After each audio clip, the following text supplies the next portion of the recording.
studio pour pas défaire ses cheveux. Mais oui, ils sont tellement beaux. Félicio, le coiffeur. Parce que je suis pas arrivée comme ça, là. On recevait des fois au Montreal Gazette, j'en recevais des lettres à la main, mais c'était toujours comme... C'était jamais une bonne chose. C'était des insultes. C'était comme écrit, genre, ouais, c'était genre le Zodiac Killer. C'était, oh non. Je sais que tu fais partie d'un complot. Puis c'était comme, oh non. Mais le courriel a un peu tué la lettre à la main quand même. Moi, j'ai séduit ma conjointe avec des lettres à la main écrites comme ça il y a maintenant 20 ans de ça. Mais c'était un vrai échange épistolaire. Je lui envoyais des lettres par la poste où j'allais lui porter. Maintenant que le courriel, c'est ça. Non, mais t'as arrêté? Tu n'écris plus des lettres à ta femme? Sa carte de fête, sa carte de Noël. Mais non, c'est vrai que... Ben, c'est peut-être le fait que ça fait un petit moment qu'on est ensemble. Mais nous, on a rien à voir avec le courriel. On a gardé une relique. Nous, on s'écrivait des courriels, mais j'ai fait comme quand t'étais petit, j'avais fait un truc à la main. Veux-tu sortir avec moi? Oui, non, indécis. Oui. Elle avait répondu oui. Elle a mis un petit bec dessus, puis on l'a retrouvé, puis on l'a fait encadrer. On l'a mis dans le couloir. Comme ça, quand on passe, on fait « Non, c'est... » Non, il faut continuer à écrire des lettres. C'est vrai. Même si ça fait longtemps. Tu l'as surtout encadré pour que s'il y a une chicane, elle puisse pas changer sa réponse. Exact. Il est trop tard. Trop tard. Mais à la maison, si vous préférez, bref, nous écrire, ça se peut, là, sur la page Facebook de l'émission, vous n'hésitez pas à le faire. Et on a une question pour vous. Vous pouvez, entre autres, nous partager ce qui vous rend optimiste comme qui suit dans la vie, en général, je sais pas. Et on va peut-être vous lire plus tard dans l'émission. Bon, ça, je sais pas si ça nous rend optimiste ou pas. Ça m'inquiète. On a appris ce matin que la GRC avait arrêté un espion chinois chez Hydro-Québec. Qu'est-ce qu'il cherchait chez Hydro-Québec? Ce que la plupart des espions chinois cherchent, c'est-à-dire des secrets industriels pour pouvoir envoyer en Chine. C'est pas le premier événement du genre. Souvenez-vous à l'Agence spatiale canadienne, aussi en a arrêté un, à Winnipeg, au laboratoire aussi, le laboratoire très sophistiqué de microbiologie de Winnipeg. Il y en a comme ça périodiquement. C'est que dans la plupart des pays, la Chine essaie de faire des bonds en avant en allant voler des secrets industriels. Dans ce cas-ci, c'était un chercheur qui travaillait pour la filière batterie d'Hydro-Québec, et donc pour la construction de batteries pour les véhicules automobiles. Puis dans ce domaine-là, comme dans d'autres, il y a beaucoup de concurrence. Les voitures électriques, c'est très populaire. Donc la Chine essaie, en volant des secrets un peu partout dans les pays avancés, d'accélérer leur croissance. Puis semble-t-il que lui, pigeait dans les secrets d'Hydro-Québec, qui est assez à la fine pointe en matière de batterie quand même. Puis je fais ça. Il y a eu un prof de McGill, un chercheur aussi, il y a quelques années, qui volait des secrets de semi-conducteurs, envoyait ça en Chine aussi. Donc, le Canada est comme les États-Unis, comme la France, comme l'Allemagne. On est tout à fait dans les cibles privilégiées de la Chine là, pour être capable de voler nos secrets industriels. Mais je pense qu'il y a même une surveillance, non? On m'a dit qu'il y a, dans les universités, il y a des étudiants étrangers de la Chine qui ont le mandat de surveiller les autres étudiants chinois. Ah oui, c'est possible. Ce qu'ils disent, c'est tout ça au niveau politique et tout, pour le retour au pays, on surveille un peu mieux ceux qui sont un peu rebelles. On est un peu naïf aussi au Canada. On a souvent l'impression que les gens nous aiment en général, puis que dans le monde, et qu'on n'a pas vraiment besoin de se protéger.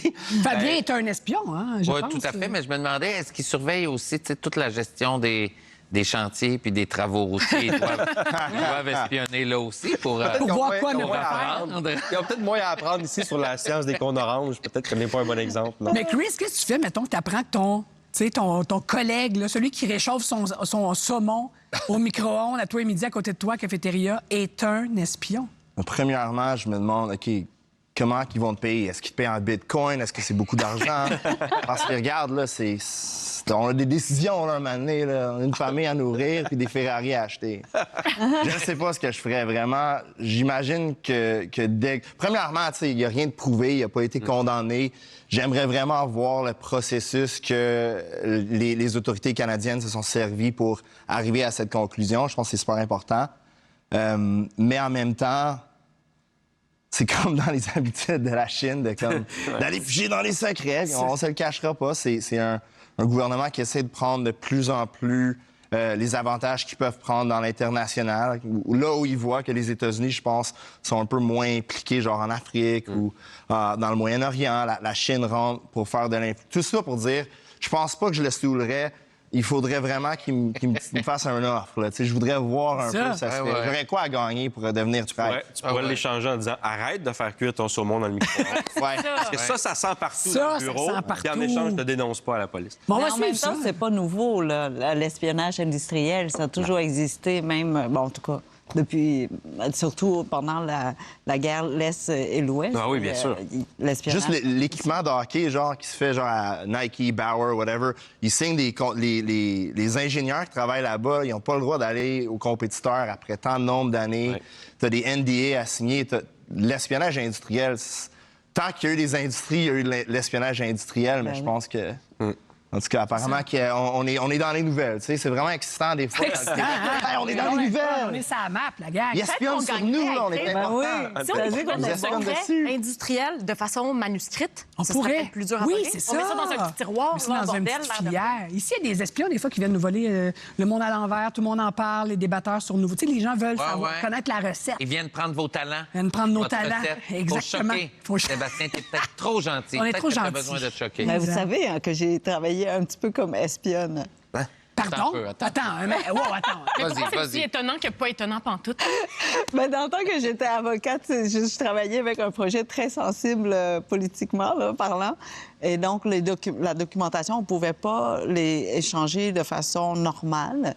Donc, très souvent, c'est moi en dessous d'un arbre ou, en tout cas, tu laisses échapper un petit truc par terre puis quelqu'un d'autre ramasse. Là, donc, Là, tu nous balances ça comme ça, après Ben oui. 3 minutes de conversation là-dessus. Non, mais c'est parce que je suis petite, tu sais, ben, personne ne fait attention à moi, donc je pouvais passer inaperçue. Tu sais, au Vietnam, surtout, avec des bancs tout bas, là, avec un café, ben je m'assois là, puis tu sais, une affaire qui Déposer m'échappe. un document Oui, oui, confidentiel en dessous. sous un banc. voyons. Troisième banc à côté de l'autre. C'était- Non, même pas, c'est déjà tout entendu. Donc, Fait que toi, quand on est hors d'onde puis que Sébastien il dit on fait un bon début de show, tu te dis c'est le bon moment pour révéler que j'ai passer déjà mon été espion. espionnage. C'est ça! Mais c'est pas vraiment espion. C'est juste que la documentation était tellement sensible et on était tellement surveillés tout le temps que c'était impossible de transmettre l'information à l'autre partie. OK. Et donc, j'étais la plus petite. C'est pour ça. On dit, toi, vas-y. On va investiguer là-dessus. Je suis très invisible. Je veux dire, c'est ça. Mais les bons espions, c'est ceux qui ont l'air les moins louches. Ben, on c'est s'entend. ça, Tu comme promènes avec des Kim. lunettes fumées puis un imperméable, ça se peut que tu sois un peu repéré, là, surtout à l'intérieur. C'est ça, Je c'est vrai. ne sais pas s'il y a des espions parmi eux, mais en tout cas, ils prennent beaucoup de place. On a appris la semaine dernière qu'un gala qui met en lumière les influenceurs va voir le jour en février prochain. Et là, sans grande surprise, vous allez dire, cette annonce-là a créé plusieurs réactions sur les réseaux sociaux. Il y en a qui ont ridiculisé le métier d'influenceur à nouveau, vous allez me dire aussi.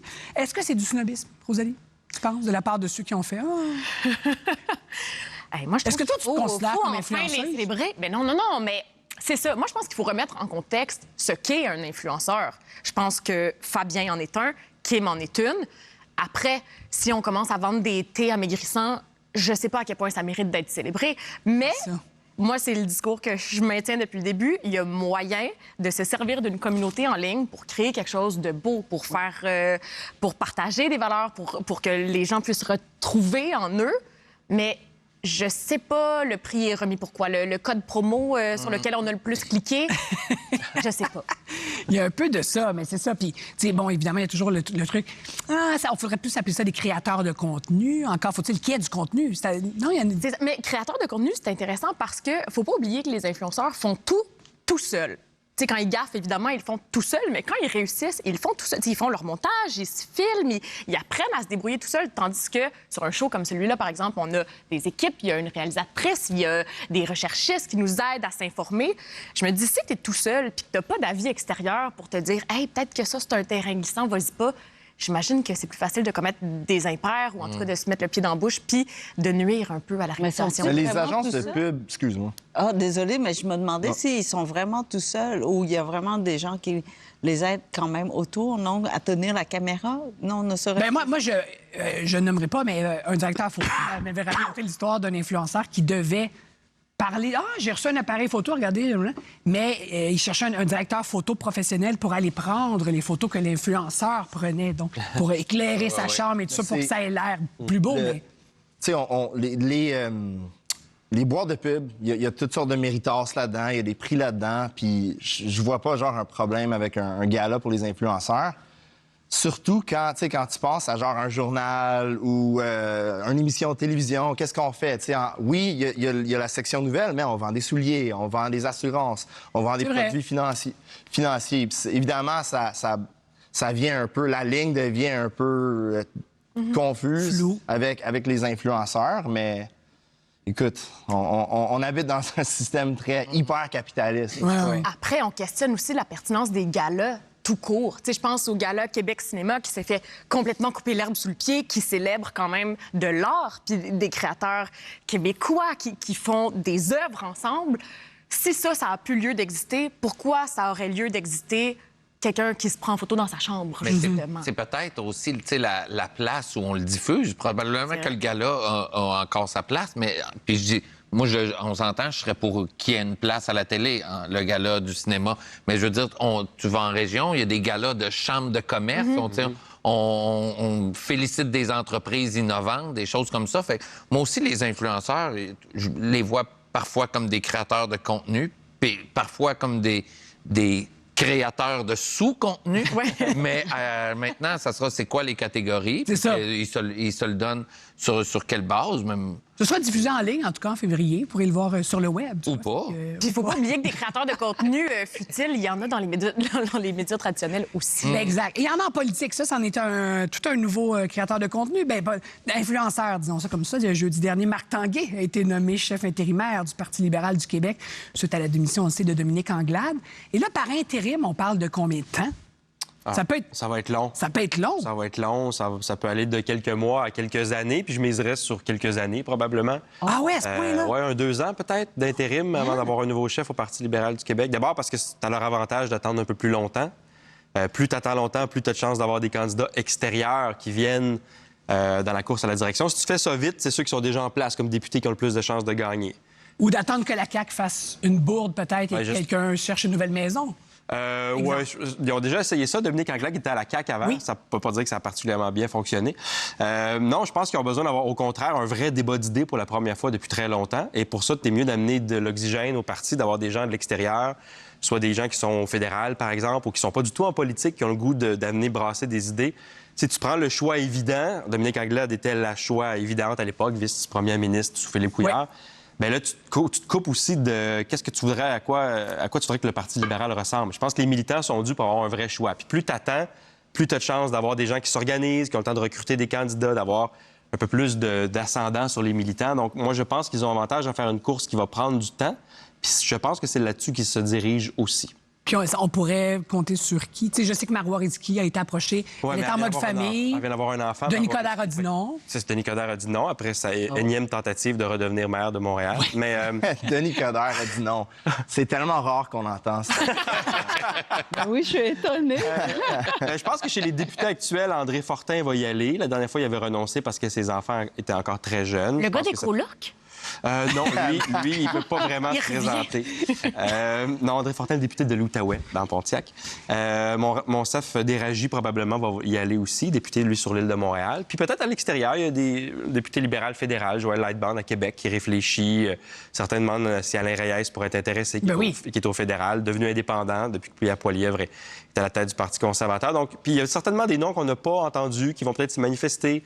C'est juste que c'est un peu typique de l'ère du temps pour le Parti libéral. Avant, on attirait facilement des grosses pointures. Maintenant, il faut aller les chercher. Il faut aller leur demander s'ils ont le goût. Il y a bien des libéraux qui rêvaient à Sophie Brochu, par exemple, qui est à Hydro-Québec. Oui. Sophie Brochu a pris 25 minutes, puis elle a dit non, le plus vite possible. Pour l'instant. Ben, c'est dans 2 ans. Oui, mais c'est quoi l'avantage pour elle qui dirige Hydro-Québec d'aller dans un parti qui est tout en feu, là, qui n'est pas en construction. Là. Non, c'est... Les résultats sont terribles. Si les Blackhawks de Chicago, on repart à 0 au hockey, là, c'est comme une mais au moins, ils savent totale, patiner, les Blackhawks. Non, mais est-ce qu'on peut... On peut-tu penser à genre une idée que les libéraux ont présentée en élection dans les dernières 2 élections? Une idée qui n'est pas genre, on n'est pas le Parti québécois. On va pas se séparer du Canada. C'est tellement devenu le réflexe chez les libéraux de se définir par... OK, on n'est pas ci ou on n'est pas ça, mais vous êtes quoi, en fait? Vous servez à quoi, à part, genre, mon oncle dans le West Island qui... J'ai pas d'oncle dans le West Island. On avait compris le principe. Tu veux dire qu'il faut qu'ils se défassent de leur image de le Parti des Anglos, en fait? Ben oui. C'est ça, exact. Fait que 2 ans, hein, OK, je pensais que tu allais me dire... C'est là-dessus que je mise. Moi, je pense qu'ils n'auront pas de chef avant facilement la fin de 2023. OK, à suivre. Au retour, on se pose de grandes questions sur le métier de journaliste. Les journaleux, comme on l'appelle certains.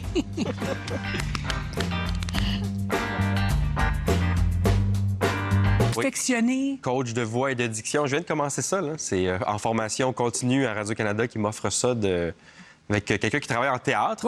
Où placer ta respiration pour être plus efficace. Arriver à la fin de l'émission de radio aussi avec la gorge moins... moins comme moi. Fatiguée. Avec mon polype. Je le rappelle, j'ai un polype. Mais non, parce que après 1h30 où tu parles tout le temps, mais veux pas le pharynx, le larynx, à un moment donné, ça se fatigue. Donc, c'est d'être capable d'avoir une respiration qui te permet d'aller jusqu'au bout de ton émission sans être trop fatigué. Je suis pas encore dans la partie diction, là, parce que là, il y a des syllabes que je mâche, là, des consonnes, puis ça prend avec le temps. Mais là, je suis dans la partie respiration, exercice de respiration. C'est-tu courant? Chez les journalistes, je sais pas, je sais que j'ai des collègues à Radio-Canada, à la radio, qui ont utilisé cette coach-là, donc qui ont été très heureux d'apprendre des trucs, puis de faire des exercices, puis le thorax, puis être capable d'avoir un diaphragme plus souple, puis tous ces petits détails-là. Peut-être que Fabien... Mais c'est ça, on a un acteur aussi. En théâtre, c'est la même chose, c'est important. Ben, moi, depuis quelques années, j'ai fait plus de télé puis un peu moins de scène. Là, je suis en train de recommencer à faire de la scène. Puis, tu sais, j'ai fait, j'ai besoin de commencer à réchauffer ma voix et à mieux la travailler sur quelques jours, puis même pendant la semaine, pas seulement avant les spectacles, là, mais parce que même si on est microphoné, il y a une espèce de tenue de scène, puis ça vient avec une... avec de la drive, puis tu sais, il y a quelque chose de ce que j'ai fait, je l'ai fait une première fois, j'ai fait, là, je pourrais pas le faire 4 soirs en ligne, parce qu'on dirait que j'ai déjà atteint une petite fatigue, fait qu'il faut que je réentraîne tout ça pour la scène. C'est vrai qu'avec une voix aussi délicate que la tienne, il faut apprendre à profiter, j'imagine. Rosalie, ça me fait vraiment plaisir. Mais ça prouve que la voix, mais aussi le métier de journalisme, ça peut être un sport dangereux parfois. Et on va en parler de journalisme. Le congrès de la Fédération professionnelle des journalistes du Québec s'est tenu, c'était plutôt ce mois-ci. Et il y a un des sujets qui a beaucoup divisé les journalistes, ça concerne la place du militantisme dans le journalisme. C'est-à-dire, c'est qu'on prend position, c'est ça? Oui, bien, c'est un débat qui divise, oui et non. Je ne sais pas à quel point ça divise. Je pense qu'il y a une jeune génération qui amène ce débat-là sur la place publique. C'est-à-dire, est-ce qu'on peut être à la fois journaliste et prendre fait et cause pour une cause, justement, qui nous tient à cœur? Le débat est né aux États-Unis avec le Black Lives Matter. Est-ce que les journalistes de couleur pouvaient aussi dire ce qu'ils pensent de cette situation-là et non pas seulement rapporter des faits? CBC au Canada, du côté du Canada anglais, réfléchit à comment on peut donner un espace aux journalistes pour exprimer aussi ce qu'ils pensent quand ça les touche profondément. Et c'est un peu ça qui a amené le débat à la Fédération professionnelle des journalistes du Québec. J'étais pas là, moi, pendant ce congrès-là. Mais je voyais, là, dans ce qui a été rapporté, que c'est beaucoup les jeunes qui arrivent, puis, par exemple, l'environnement, les directeurs. Bien, c'est un débat qui arrive surtout par eux. Ça veut pas dire que les plus âgés ne se sont pas posé la question, mais ça arrive surtout par eux, à savoir est-ce qu'on peut à la fois être journaliste puis à la fois pousser ou encourager une cause. Mais en même temps, les réchauffements climatiques, tu sais, je vois beaucoup de gens là, qui sont climato-sceptiques et tout ça, et qui disent, bon, encore, ils arrivent avec leur agenda secret et tout ça. Mais en même temps, ce sont des faits, non? C'est prouvé, rendu là, c'est plus une opinion par rapport à... Puis si je peux... en théorie, ce qu'Alec dit, il a tout à fait raison. Je pense que ton opinion, c'est que le journaliste doit faire le plus possible pour être neutre, pas exprimer ses opinions. Si tu veux être... Il y a une expression en anglais, « the voice from nowhere ». Ça vient... Puis le problème que j'ai avec ça, c'est que, premièrement, on n'est pas neutre. On a tous des opinions. La majorité des journalistes, tu peux lire 5, 6, 7 paragraphes puis te donner une bonne idée de ce que la personne pense. Tu sais, on regarde, genre, dans l'âge d'or du journalisme, tu sais, dans les années Watergate, dans les années 70, 80 au Canada. Pendant ce temps-là, tu sais, t'avais les pensionnats, le 60s Scoop. Pas un mot là-dessus dans les journaux. Puis, tu sais, nous autres, la neutralité, ça... Je vais me servir d'un exemple contraire. Tu sais, le phénomène des femmes autochtones disparues et assassinées. Avant que ça devienne un enjeu dans les gros journaux, les gros médias, c'était APTN, Aboriginal People's Television Network, qui poussait ça. Puis c'était des journalistes un peu qui exprimaient leurs opinions. Puis sans ce journalisme-là, il n'y aurait jamais eu une commission d'enquête. Sans ce journalisme-là, il n'y aurait jamais eu des vraies solutions. Puis trop souvent, la neutralité, ça veut dire, genre, par défaut, la perspective d'un homme blanc dans la cinquantaine qui a de l'argent, puis qui est cadre chez Radio-Canada ou qui est cadre à la presse. C'est combien d'articles que François Cardinal a publiés qui sont comme « Hey, les voies de bicyclette sur Saint-Denis! » Puis là, c'était tellement déconnecté des opinions des gens à Montréal. Tu sais. Valérie Plante s'est fait réélire, même après, genre, elle se faisait marteler par des journalistes neutres dans les journaux. Fait que la neutralité, je pense qu'elle est beaucoup moins parfaite qu'on la prétend. Puis en même temps, regarde, c'est des adultes. Je vais essayer de présenter les deux côtés d'un sujet. Mais les gens savent ce que je pense aussi. Mais...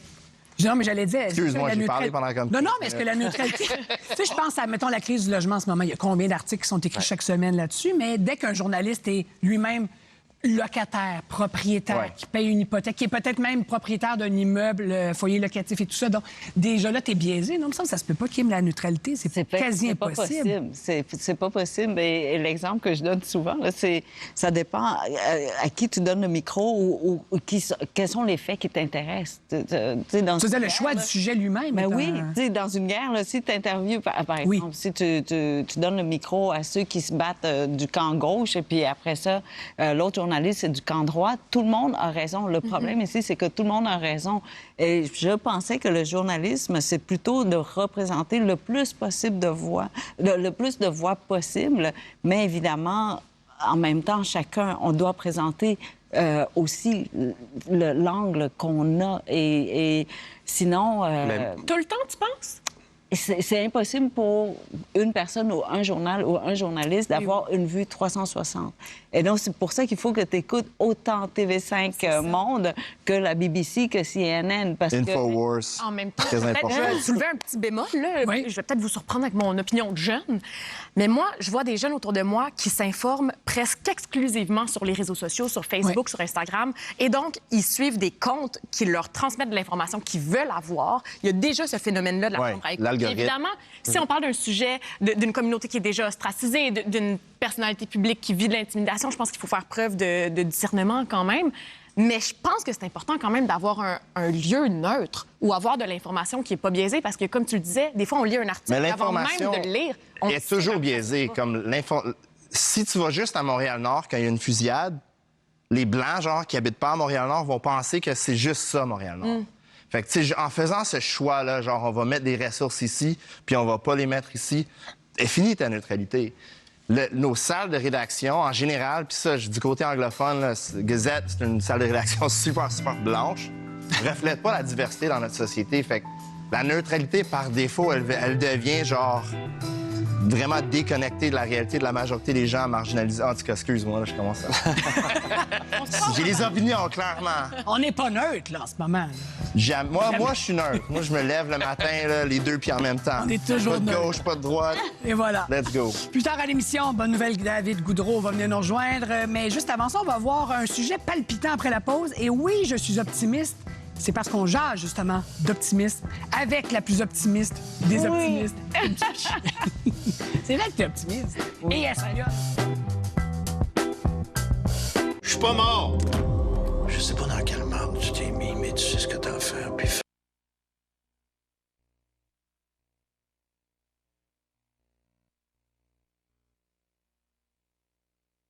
Je suis pas rebelle dans la vie, donc... moi, je te vois courage pour être heureux. Mais oui. Sur l'optimisme, et il disait c'est un choix brave et c'est un choix rebelle. C'est vrai. J'aimais ça qu'ils disent que c'est rebelle. Je suis pas rebelle dans la vie, donc... moi, je te vois courage pour être heureux. Mais oui, tu sais, quand c'est plus facile de critiquer que de trouver une solution. Mais tu vois, il y a quelqu'un qui dit, parce que, bon, vous en avez écrit beaucoup à la maison, un grand nombre, qu'est-ce qui vous rend optimiste? Il y a Louise Raymond, elle dit, moi, j'ai toujours été du côté positif. Être négatif, ça amplifie le problème, en plus. Oui. Ça, c'est vrai. Puis, des fois, ça peut être des petites choses. Il y a Isabelle Miclette, elle dit, pour vous dire, moi, je m'en vais dans la neige demain dans les montagnes en Colombie-Britannique pour un séjour chez ma fille, donc je vais voir la neige avant vous tous. Et ça la rend très heureux. Et ça, tu vas aimer ça. C'est Lynn Girard qui dit, bonjour, ce qui me rend optimiste, c'est d'écouter une conférence comme celle de Kim Thuy hier. Et depuis, je suis heureuse. On t'a donné une conférence. Oui, j'étais avec la FADOC qui réunit en fait des gens de 50 ans et plus, dont je suis maintenant éligible. Ça rend Je suis juste contente. Ben oui, j'ai même 54. Donc, j'avais le droit il y a 4 ans, mais je ne savais pas. Et donc, ben oui, rencontrer des gens qui sont dans une nouvelle... dans un nouveau chapitre, hein, je dirais. Rendu à 60 ans ou 70 ans, ben on choisit différemment. Et donc, oui, je vois mon avenir et je suis avec eux. Et c'était très amusant parce qu'il manquait un peu de place. Donc, on s'assoyait partout. Et même des gens qui avaient, je sais pas, 70 ans, ils sont restés debout pendant 1h15, 1h30. C'est grâce à long. toi, c'est la magie qui me tue, ça. Bien, j'essaie d'insuffler là, de l'énergie. Et ton optimisme. Tu sais, je parlais du monde qui va mal et tout ça. Il n'y a pas le journée dans, je pense, la semaine dernière, dans la presse, qui parlait du fait que malgré tout ça, l'humanité ne s'est jamais aussi bien portée. Ouais. J'ai misère à le croire. Ça dépend, j'imagine, de quel côté tu vois ça. Ça dépend des indicateurs. Là. C'est sûr qu'en matière d'environnement, c'est pas particulièrement rose, mais c'est vrai qu'il y a beaucoup d'indicateurs qui se sont améliorés au fil des ans. Il y a moitié moins de pauvreté extrême depuis 20 ans. On a beaucoup moins de victimes de catastrophes naturelles, par exemple. L'espérance de vie, dans la plupart des pays, a grimpé, sauf aux États-Unis, où là, elle a baissé dans les dernières années, mais en général, ça progresse. Mais l'humain est porté naturellement à voir ce qui va mal plutôt que ce qui va bien, à s'occuper de ses problèmes plutôt que les choses qui vont bien. Ouais. Puis on a tendance naturellement à romancer le passé. C'est toujours mieux dans le temps. C'était mieux dans le temps. Quand t'es petit, il y avait des grands bancs de neige. Puis bon. Alors, quand tu mets ces deux facteurs-là ensemble, tu as toujours l'impression que ça va mal parce que tu penses que ça allait mieux avant puis parce que tu t'occupes des problèmes. Mais en réalité, quand tu regardes bien les indicateurs, c'est vrai que ça va mieux. Ça veut pas dire qu'il faut se reposer sur nos lauriers, mais par exemple, à Montréal, là, on parle beaucoup des armes à feu, des fusillades, etc. Le taux de criminalité à Montréal a diminué de moitié dans les 20 dernières années. Il y a 2 fois moins de crimes à Montréal qu'il y en avait à la fin des années 90. Puis ce que les gens disent tout le temps, mais il me semble qu'aux nouvelles, j'ai vu, ou il me semble que... C'est ça, le monde on a eu une campagne électorale où c'était comme Montréal, champ de bataille, mais... Bien, c'est vrai que Rencontre ce Montréal-là à quelqu'un qui vivait ici dans les années 70, là, quand c'est le Far West. T'avais 3-4 fois plus de meurtres à Montréal dans les années 70 qu'il y en a maintenant. Mais c'est vrai que par rapport à il y a quelques années, il y a plus d'armes à feu. Et donc, les gens s'occupent de ce qui va mal. On se préoccupe de ça. Mais c'est vrai que quand tu regardes les indicateurs à long terme, beaucoup de choses, l'humanité va mieux. Mais l'humain n'est pas fait pour se préoccuper de ce qui va bien. Il est fait mentalement pour se préoccuper de ce qui va mal. D'ailleurs, toute la business de moi et Chris est bâtie là-dessus. Les quand médias, quelque chose se passe, les nouvelles, généralement, on s'intéresse à ce qui va moins bien. Ça. Parce que c'est ça notre travail. Mais moi, je regarde Rosalie, que je suis sur les réseaux sociaux. Tu as l'air de quelqu'un qui est aussi optimiste que Kim. Je trouve que tu as l'air d'avoir le bonheur facile. Mon Dieu, je suis bien hypocrite de ces réseaux sociaux. C'est-tu vrai? Mais j'ai l'impression que ça va bien. Toutes. Hey, non, moi, je suis bien trop pragmatique pour être heureuse. J'ai pas le bonheur facile. Non, mais tu nommes, par exemple, ce qui va pas, puis tu trouves... Ben, moi, je t'écoute, hein, alors j'aime tellement... Ben oui. Et je suis comme ça. Attends, je suis Non, surpris, mais ça me vient pas naturel. C'est très, très, très mécanique pour moi comme exercice. Puis là, je vais rentrer ce soir, je vais me dire, là, t'as pas le droit de spinner sur ce que t'as dit, t'as pas le droit. Ah oui, mais ça, on fait tout ça. Non, mais je pense que je suis plus pessimiste qu'optimiste. Puis pour moi, la meilleure solution à ça, c'est d'être aussi fataliste que je peux l'être. Ça m'aide à me dédouaner puis à laisser aller, de me rappeler un peu ma propre insignifiance, de me dire, hey, t'es tellement une crotte donnée sur un comptoir dans l'histoire de l'humanité. Arrête de t'en faire, ça t'appartient pas. On dirait que pour moi, c'est là que je trouve mon confort. OK. Tellement pas moi. Là. Moi, je suis tellement plus près de Kim. Là, entre l'optimisme et le cynisme, je vais choisir l'optimiste bien avant. Et je suis convaincu, même si la plupart de mes collègues journalistes ont l'impression qu'ils sont cyniques, je pense que c'est des plus grands optimistes qui le pensent. On est cyniquement optimistes. Parce qu'on fait ce travail-là pour que les choses changent et s'améliorent. Parce que si on était fataliste ou cynique... On le ferait pas. C'est ça, on le ferait pas. On serait en pire. Ça va aller mal, puis ça va toujours aller plus mal. Donc, je pense qu'en fait, les journalistes sont les optimistes qui s'ignorent. Mais après la pause, on va parler de ton livre, Fabien, donc l'allégorie du tiroir à ustensiles. Du tiroir, tu sais, le tiroir. Le tiroir. Mais donc, ce sont des écrits, des chroniques et tout ça que tu fais, mais où tu te prononces sur le sort du monde. Toi, est-ce que tu es un optimiste ou un fataliste? Je suis optimiste.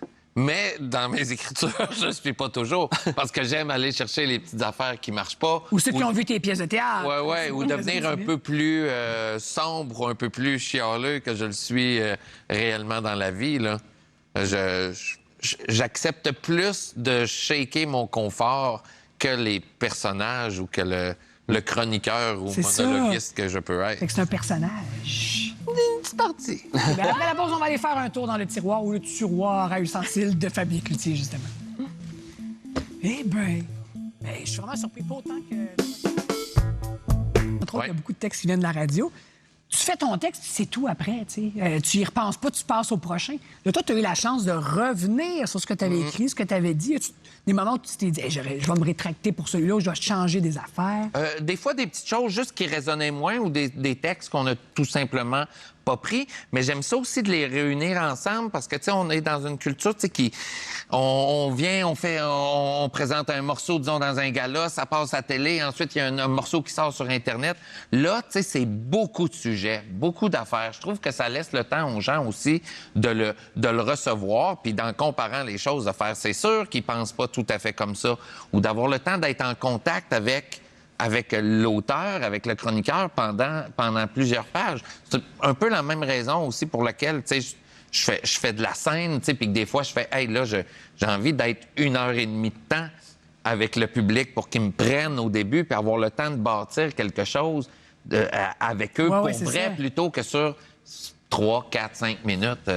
Puis il y a le fait aussi de laisser quelque chose, non? T'sais, les écrits restent là, oui, mais c'est ça pareil. Mais c'est sûr que, tu sais, il y a des affaires, je me relisais, tu sais, sur des trucs de 2-3 ans, puis je faisais, OK, j'étais allé là. Mais, ben, c'est intéressant, il faut assumer ce qu'on a écrit, puis à l'écrit aussi, il y a des types de blagues qui, des fois, passent un peu plus, j'aurais envie de dire, un peu plus serrés. Mais on t'entend en même temps. Parce qu'on connaît aussi talent, mais on t'entend quand on lit. Qu'est-ce que tu allais dire, Kim? J'allais dire que des fois, est-ce que le texte écrit est le même que le texte parlé, tu vois? Parce qu'il y a des choses que je peux raconter comme histoire, mais je suis pas capable de les écrire. Elles sont bonnes seulement à l'oral. Ben moi, mes chroniques, en tout cas, mes chroniques radio sont très, très écrites. Puis quand je vais sur scène dans des galas d'humour, c'est très, très écrit aussi. Donc, la version que j'amène devant les gens, c'est exactement ce que j'ai fait là. Je fais des changements dans mon texte jusqu'à la dernière minute, ce qui fait qu'après ça, je l'ai, il est déjà... Par contre, ça sonne pas comme quelque chose d'écrit, ça sonne comme ta voix. C'est ce qui prend beaucoup d'écriture. C'est le travail, tu sais, justement, pour arriver à ça, tu sais, puis de faire sonner les choses, puis de malgré tout d'essayer d'en dire... tu sais, parce que quand tu arrives sur un gala, tu sais, c'est des numéros de 7 à 9 minutes. Fait que peu importe le sujet que tu prennes, il faut que tu rentres dans ça. Fait que des fois, tu prends des raccourcis, puis moi, j'aime créer des images, j'aime faire de la mise en scène dans la tête des gens.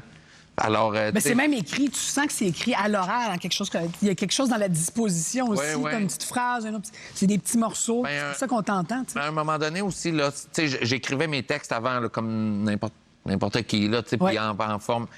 Puis tout à coup, il y avait des points, puis j'étais obligé de mettre des virgules parce que ma pensée décolle, puis je suis toujours en train d'ouvrir des parenthèses. Un jour, j'ai fait...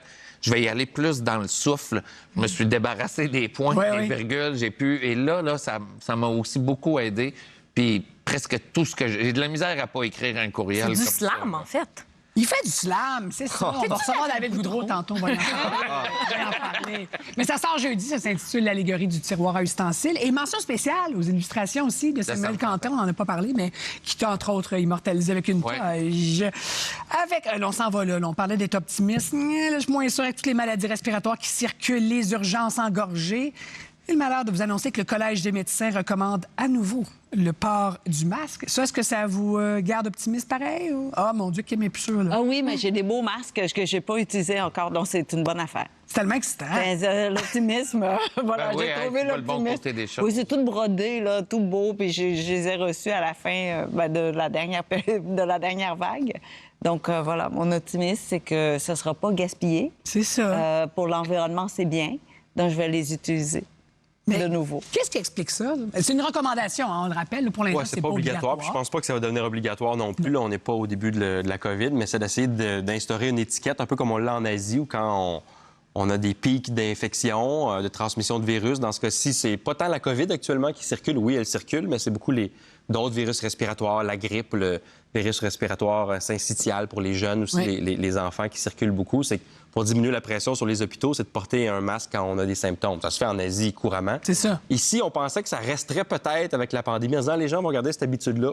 Visiblement, pas pour l'instant. Alors, c'est pour ça que le Collège des médecins, probablement plus tard cette semaine, la santé publique vont dire, bien, si vous êtes capable de le porter, c'est un choix personnel, mais qui fait de grand bien à la collectivité.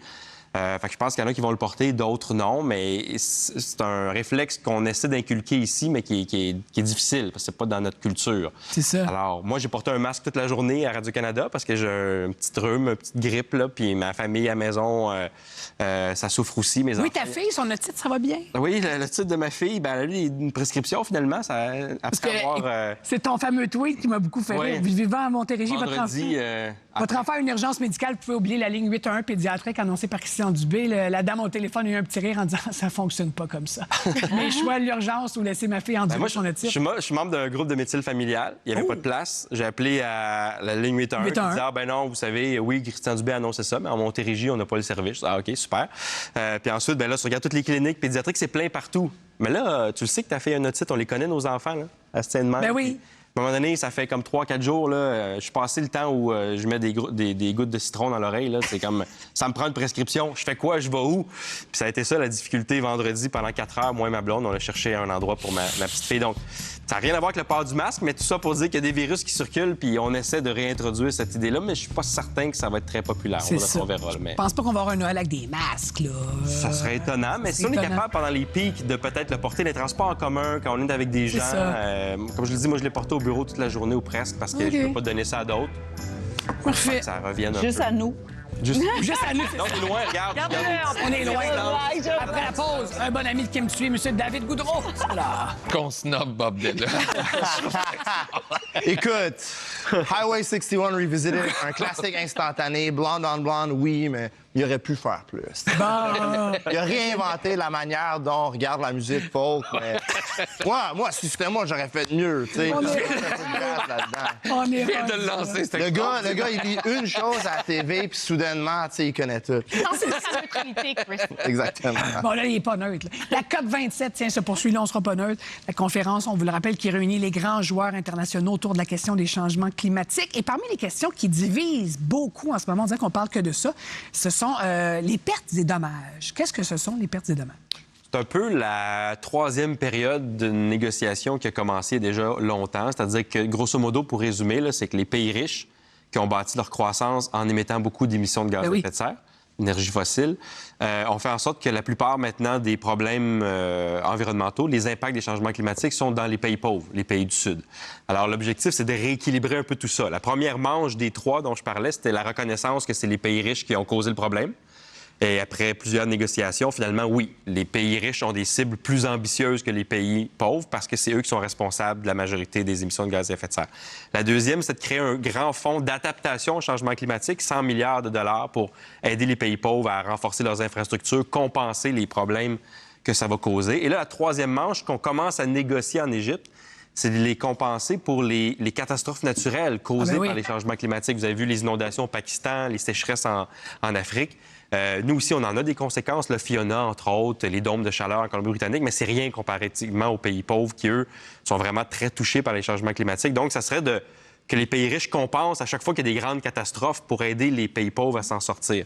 Mais là, ça pourrait coûter entre 300 et 600 milliards de dollars par année, pertes et dommages. Alors, les pays riches font comme... Ouais, là, on est moins certain qu'on a les moyens et le goût d'aller jusque-là parce que les 2 premières manches ont été réglées. Il y en a un fonds de 100 milliards par année. Il n'est pas atteint encore totalement. Il n'est pas atteint, c'est ça, quelques années. On est rendu à 83 milliards, mais on devrait s'y rendre d'ici 2 ans. Mais là, d'aller l'étape supplémentaire à dire au Pakistan, vous avez une inondation qui vous a coûté 3-4 milliards, mais les pays riches vont payer 90 de la facture. C'est ça qu'on commence là, à mettre en place. On n'aura pas d'accord d'ici la fin de la COP27, ce serait très étonnant. Mais sur plusieurs années, on va peut-être arriver à ce type d'accord-là. Donc là, on est vraiment dans la troisième manche là, de cette grande négociation-là sur le climat. Là. En même temps, on est en pleine récession. Aux États-Unis, on en parle beaucoup aussi. Est-ce que les pays riches vont vraiment... On a de la misère à convaincre les gens à mettre des masques pour pas tuer d'autres gens. Je pense que... Ça n'a pas l'air sexy pour l'instant, on dirait. Non, mais tu sais, on dépend tellement sur le travail ou, tu sais, avec la mondialisation, là, tout est dans tout. Fait que, veux pas, genre, si tu veux que ton bébé ait du Tylenol ou quelque chose, là, il faut que tu investisses dans une usine en quelque part. On est rendu dans ce monde-là. Là. On peut plus se fermer les yeux. On a une responsabilité, mais de passer aux paroles à l'action, on verra. En même temps, les catastrophes vont s'accumuler. Donc, les pays riches, j'imagine, ne veulent pas pelleter par en avant en se disant On paiera un moment donné où on verra. Ça va leur coûter cher. Là. Ben oui, ça va leur coûter très cher, puis ils le savent. Alors, c'est pour ça qu'ils essaient de voir comment, dans la négociation, on peut peut-être créer un fonds géré par un tiers. Encore là, qui le gérerait, qui ferait la répartition de l'argent. On va trouver quelqu'un d'une autre planète. C'est ça. Nerd. C'est ça, nerd. Tout le monde a des intérêts là-dedans, alors c'est pas si simple. Mais ouais, c'est là qu'on... Et dans la COP 27, ben, en fait, toutes les COP, ce qui est bien, c'est que tous les pays ont le même temps de parole et ont le même poids dans les négociations. C'est-à-dire que la délégation américaine parle autant que le Tuvalu. Les Bermudes parlent autant que l'Allemagne. Et ça permet d'avoir des forces de frappe de plus petits pays qu'on n'entend à peu près jamais, sauf une fois par année à la COP, dire « Hey, les conséquences, elles sont chez nous. Voici ce qui va arriver avec la hausse du niveau des mers. Voici, moi, quand je perds des terres arables, j'ai plus d'agriculteurs qui peuvent faire pousser leurs produits. Bien, voici ce qui se passe. J'ai des déplacements de population. » Alors, ça crée un momentum, ça crée une pression sur les pays riches qui font à chaque fois « Ouais, c'est vrai qu'on est un peu responsable de ça, on va en faire plus. » Mais en faire plus, c'est toujours long parce que les populations dans les pays riches suivent moins. C'est toujours plus difficile de les amener jusque-là. Mais il y a un progrès, mais il est toujours comme lent parce que tout ce qui est à 195 pays non, est c'est là, à la base. C'est un gros bateau à faire bouger. L'humanité est un gros bateau à faire L'humanité est un gros. Mais bref, pour attirer l'attention sur les changements climatiques, il y a l'acteur Rainn Wilson. Vous le connaissez peut-être, celui qui jouait le rôle de Dwight dans la populaire série The Office. Il a changé de nom. Il est devenu Rainfall, Heat, Wave, Extreme Weather Wilson. Et si on traduit, ça fait pluie abondante, canicule, température extrême. Donc, c'est pour attirer l'attention. Ça va bien avec Dwight. On dirait que c'est ça. Ça aurait pu être son Je vais faire personnage. pareil. Rosalie, mauvais enfant tant que l'égalité entre les sexes ne sera pas atteinte. Bon, ben voilà, on appelle au registre. On fait ça? On appelle pendant la pause. On termine l'émission au retour et on s'entretient avec Kim Thuy au retour. Ah oui? Ben oui! Ben oui! Ben oui, je suis là. On veut te jaser.